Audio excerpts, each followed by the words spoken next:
Ada salah satu kisah, ada anak daripada Sayyidina Abdullah bin Umar bin Khattab radhiyallahu anhu wa radahuma. Beliau ini yang bernama Salim. Sayyidina Umar punya anak Abdullah punya anak namanya Salim radhiyallahu anhuma. Salim ini orangnya taat ibadah kepada Allah, ngikutin jejak kakeknya Sayyidina Umar bin Khattab radhiyallahu anhu wa radahu. Tatkala beliau ada di dalam Ka'bah lagi salat minta sama Allah, lagi munajat zikir kepada Allah, khalifah berserta rombongan datang. Begitu khalifah dengan rombongan di saat itu datang masuk ke dalam Ka'bah, kebayang Pak Bu salat di dalam Ka'bah, doanya ijabah langsung, bukan di pinggiran Ka'bah, bukan di dalam masjid Mekah Al-Mukarramah, bukan, tapi masuk ke dalam Ka'bah, doa di hadapan Allah. Tiba-tiba khalifah saat itu duduk, sampingnya dia ibadah, dia salat, dia minta, dia munajat, ditungguin. Salim tunggu selesai. Begitu selesai, lagi lengah sedikit, ditanya sama khalifah, wahai Salim, ada enggak apa yang kau inginkan? Disuruh ditagih sama pemimpin saat itu, khalifah pemimpin saat itu. Kalau kita bilang mah kuwu, kita bilang mah presiden lah ya. Itu seorang khalifah ditanya mau apa, ada hajat apa, bilang kepadaku, katanya. Jawaban Salim, apa jawabannya? Engkau nggak malu wahai khalifah menanyakan kepadaku apa hajatku, sedangkan aku sedang di dalam rumah yang setiap kali apa yang aku minta diberikan oleh Allah. Ketampar nggak tuh khalifah? Ketampar, bukan main lah. Minta seorang manusia ngasih sesuatu, nagih, dikasih, ditawarin, ditolak, sedangkan ini ada di dalam rumahnya Allah. Khalifah sadar, oh memang nggak pantas karena saya ngasihnya ada di dalam Ka'bah. Ya udah, tunggu Salim sampai keluar Ka'bah. Begitu Salim keluar Ka'bah, dikejar sama khalifah. Wahai Salim, minta kepada kami, apa hajatmu, minta kepadaku, katanya. Ditanya lagi Mas Salim, ini urusan dunia, urusan akhirat. Urusan dunia dong, kalau akhirat mah saya nggak mungkin, katanya. Oh urusan dunia, maaf, urusan dunia aku minta kepada yang memiliki dunia, aku nggak pernah minta urusan dunia kepada yang pemilik dunia. Apalagi aku meminta kepadamu, makhluk hamba yang tidak memiliki dunia. Simak baik-baik pertanyaan ini, paham ya? Kalau dia Salim tidak pernah meminta kepada Allah urusan dunia, bagaimana seorang Salim meminta urusan dunia kepada hamba yang bukan memiliki dunia? Dari kisah ini ambil kesimpulan, Salim tidak pernah meminta selain kepada Allah. Yang pantas untuk memberikan pertolongan hanya, maka setiap manusia jika bersandar kepada Allah, jaminan di dalam kehidupannya dunia wal Rabbana atina fid dunya hasanah wa fil akhirati wa qina adzab. Tuh Nabi juga udah ngajarin doanya. Semua kan tergantung bagaimana kita. Coba model kayak kita, Pak Kuwu datang mau hajat apa, dana desa udah turun belum? Soklah bagi dua. Salim mah kagak. Coba urusan dunia dia nggak pernah minta sama Allah. Coba kalau kita urusan dunia minta akhirat, pernah kita minta sama Allah? Woi, pernah minta urusan akhirat sama Allah? Kapan? Kalau lagi sakit, betul? Padahal Allah udah kasih tanda lewat Nabi Muhammad SAW. Setiap manusia jika bergantung kepada Allah, kematiannya pun aman. Kenapa? Udah dikasih tanda-tanda sama Allah lewat Nabi Muhammad. Gigi copot, tanda mati. Oi, yang ngompong. Gigi copot, tanda mati. Yang kedua, kulit ditarik, lama baliknya. Apa namanya tuh? keriput. Keot, kempot, iyalah begitu. Itu tanda mati. Mulut nggak ada rasa, pahit. Bukan corona, bukan. Tanda mati. Pernah mulut pahit? Pernah ngerasain nggak enak mulutnya? Tanda mati. Hahaha hehe. Orang dikawarin dikasih tahu tanda mati di sini mah pada senang, orang gara jati mah emang ahli sorga. Tapi bohong.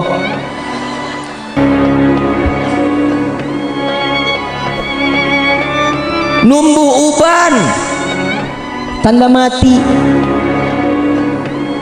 Lagi udah ubanan masih pakai legging aja lu.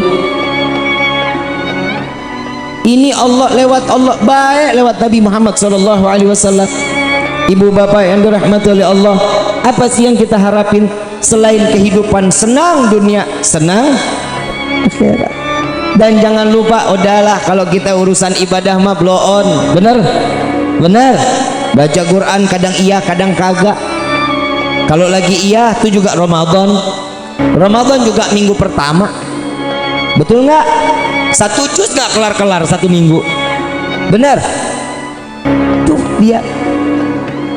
Tapi tolong diusahakan kita setiap hari lebih sering megang handphone apa megang Quran. Gak usah dijawab, dalam hati aja, padahal mah malu kalau dijawab, betul nggak? Sering baca WhatsApp apa sering baca Quran? Jangan dijawab, dalam hati aja. Kalau untuk mah gue udah tahu, betul. Yang nyelamatin kita WhatsApp apa Quran? Kenapa yang dibaca WhatsApp? Ini dunia udah mulai terbalik. Ibu bapak yang dirahmati oleh Allah, tolong sisain satu waktu aja, satu waktu sebentar, nggak sampai 1 jam juga nggak apa-apa. Ambil Quran, baca Quran. Bib, saya sibuk, nggak bisa sama sekali. Kalau udah kepepet banget, emang udah nggak sibuk, udah sibuk bukan main, nggak ada waktu sama sekali. Minimal auzubillahi minasyaitonirrajim, bismillahirrahmanirrahim, alif lam mim, sadaqallahul azim. Gak apa-apa, yang penting tahu bahwa kita ini seorang hamba, tugasnya cuma ibadah. Kita baca Quran tinggal baca, nggak harus ngapal kayak para sahabat Nabi Muhammad SAW. Ini nih masalah di dalam hidup kita, makanya rumah tangga kita tuh ancur-ancuran, rezeki kita kadang datang kadang kagak. Kenapa? Karena kita sudah lupa sama Allah, seakan-akan kita nggak butuh sandaran lagi kepada Allah. Ibu bapak yang dirahmati oleh Allah, 1 tambah 1 tetap hasilnya 2, betul? Gak bakal pernah menjadi 3, 4, 5, 6, 10, gak akan. Tetap 1 tambah 1 hasilnya 2, sama. Rezeki banyak dikit semua dari Allah. Gak akan. Kita kalau udah dikasih segini, alhamdulillah, syukur aja sudah. Sandarkan diri kepada Allah, syukur kepada Allah. Disitulah titel seseorang akan dititipkan iman dan dijaga oleh Allah sampai matinya. Amin ya rabbal. Salah kalau kita punya sandaran mah ke orang lain, sandar kepada manusia lain, ya naudzubillah min dzalik. Bu, Pak, ada satu kisah nih, kita masalah rezeki saya bicara, boleh? Boleh ya? Nabi Sulaiman ngelihat semut. Tahu semut? Semut lagi gendong gandum. Lagi gendong, lagi jalan ke pinggir sungai, ini semut dilihatin sama Nabi Sulaiman. Ada katak, kodok. Apa? Bangkong. Iyalah itu ya. Padahal kodok bangkong mas sarua ya. Ya begitu modelnya. Ini semut masuk ke dalam mulut kodok. Gak lama setelah dimakan, semut ini masuk ke dalam mulut kodok, kodok nyemplung ke dalam sungai. Enggak lama keluar lagi. Begitu keluar, semut keluar dari mulutnya, jalan tanpa bawa gandum. Nabi Sulaiman tanya, semut, habis dari mana? Habis ketemu kodok. Gandumnya kemana? Udah dititipin buat cacing yang di dalam sungai. Atas perintah siapa? Allah memerintahkanku untuk membawa gandum sampai aku masuk ke dalam mulut kodok, masuk ke dalam sungai. Semut mana bisa berenang? Cara Allah, itulah wasilahnya Allah memberikan rezeki kita lewat siapa aja, dan itu targetnya betul sampai kemana target yang dituju oleh Allah. Amin ya insya. Tuh cacing, binatang yang ada di dalam sungai persis rezekinya dengan aturan Allah. Betul apa enggak? Masa kita kalah sih sama semut? Semut aja dapat perintah, begitu dapat perintah oleh Allah bawa gandumnya kepada cacing, tahu kodok udah siap, cacing tinggal makan. Masa kita manusia punya akal, punya hati, punya pikiran, punya perasaan, kita nggak bisa ngejalanin kehidupan kita, hanya rezeki, hanya bergantung kepada Allah.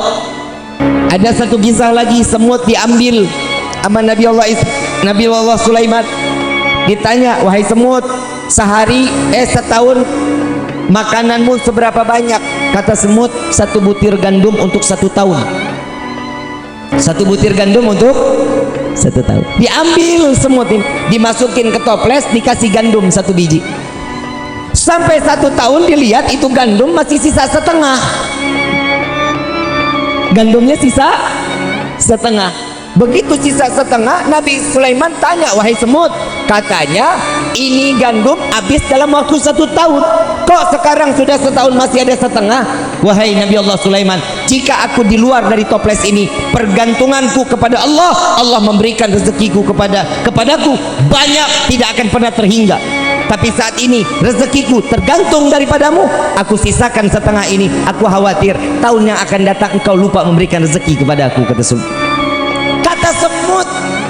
Nabi Sulaiman minta ampun kepada Allah bahwasanya tidak ada rezeki yang paling luas untuk diberikan kepada setiap hamba kecuali Allah. Masa kita kalah sama semut? Semut aja sadar yang bagi rezeki siapa. Di dalam kitab Tauhid, di dalam hadits qudsi, Allah Subhanahu wa taala mengatakan, seberapa banyak hambaku dikumpulkan di tanah lapang dari zaman Nabi Allah Adam sampai akhir zaman, baik itu manusia, baik itu jin, baik itu binatang, semua meminta rezeki kepadaku, aku akan berikan sebagaimana aku celupkan jarum ke dasar lautan, lalu aku hempaskan kepada mereka, semua mendapatkan rata di dalam rezeki yang dia inginkan. Jadi salah kalau kita tergantung sama manusia. Allah Rabbul Alamin, semesta alam ini diciptakan oleh Allah, rezeki kita sudah diatur oleh Allah. Nih Sona, dari mulai lahir kekayaannya 14 triliun. Amin. Lu buat saudara aja nggak mau lu amin lu. 14 triliun dari mulai lahir sampai mati. Jadi malah didiemin. Sona parah ya keluarga lu ya, jahat lu dia lu. 14 triliun sampai mati, ya segitu, nggak bisa lebih. Mau dipaksa lebih nggak bisa, ya tambahin 1 perak nggak bisa. Makanya hidup kudu syukur. Ini nih, kalau dapat sedikit alhamdulillah, dapat banyak alhamdulillah. Dan jangan lupa setiap rezeki yang diberikan kepada kita ada rezeki orang lain dari tangan tuh. Berbagi sedekah, banyakin sedekah. Mau kaya sedekah, bukan judi online. Ada yang ngomong sama saya, Pak, di TikTok, Habib, saya main judi slot, judi online, pakai foto ulama boleh apa enggak? Saya jawab, ya jangan dong, masa pakai foto ulama? Dia kirimin, ternyata foto gua yang dipakai. La ilaha illallah. Lah kan jadi fitnah ini. Habib Rifki main judi slot katanya. Maksudnya apa? Dipakai foto saya? Jangan dong. Bukan biar kena terus bisa berkah rezekinya. Ya haram, ya haram. Judi nggak ada yang ngejanjiin jadi kaya, nggak ada. Judi nggak bakal bisa ngebuat kita jadi kaya, nggak bakalan. Sekali kena, ya 2, 3, 4 miskinkan oleh Allah. Na'udzubillahi min. Nah tuh hati-hati ya. Yang jelas saya udah nyampein yang judi haram, betul insya insya Allah kita nggak bakal ngejalanin lagi lah. Udahlah, main ngecak nomor apa namanya, togel nomor dicakin lah. Masa gara-gara nomor dapat duit? Tuh hati-hati ya, jangan. Udah rezeki pasrahin sama Allah. Mau kaya udah ada jalannya. Sholat duha 2, 4, 6, 8, 10, 12 tuh jalanin. Selesai lihat doanya, ya Allah jika ada rezeki yang kami yang dari atas turunkan, yang jauh, yang di bawah tanah keluarkan. Ini loh minta, kita paksa Allah untuk memberikan rezeki buat kita. Bib, saya sudah baca Waqiah, udah. Saya sholat duha, udah. Baca surat Ibrahim. Begitu baca surat Ibrahim, minta munajat kepada Allah biar dikasih keberkahan dalam rezeki. Setelah itu baca apa? Gak datang juga rezeki, baca surat Hajj. Minta sama Allah biar diberkahin lagi rezeki kita untuk bisa menjalankan ibadah umrah dan haji. Amin. Masih nggak juga, baca surat Tanah. Memang gue salah? Baca surat Tanah cuan, rezeki pasti bakal datang. Lah itu kan wasilah, betul, wasilahnya. Tapi yang pertama ikhtiar, tawakal kita boleh. Tahu nggak sih Bu, Pak, ikhtiar ini kan kita wajib, betul. Selain kita hanya kepada Allah, ikhtiar itu diperlukan di dalam hidup kita. Contoh, bapak ibu punya motor, ya, motornya nggak dikunci, kuncinya ditempel, paham ya? Kuncinya ditempel, ditinggal, udah saya tawakal kepada Allah. Itu namanya tolol. Begitu keluar hilang, emang Allah tugasnya jagain motor lu lah. Ikhtiar, taruh motor depan rumah, kunci setang, pasang gembok, kalau hilang ya takdir. Kenapa? Itulah gunanya ikhtiar. Semua tawakal lagi kepada Allah. Sama nih, hati-hati ya Bu, Pak, nih kadang kita suka kafir tanpa sepengetahuan. Bapak ibu pernah sakit, cuman gara minum obat, obat disanjung-sanjung luar biasa. Kemarin lu tahu nggak, kepala gue sakit banget sampai pengen pecah, hanya minum obat ini, wah sehat gua. Nah tuh kafir tuh. Hati-hati, yang ngasih penyakit siapa? Yang nyembuhin siapa? Jangan lupa baca alhamdulillah. Saya kemarin sakit kepala, begitu saya minum obat ini, alhamdulillah sembuh.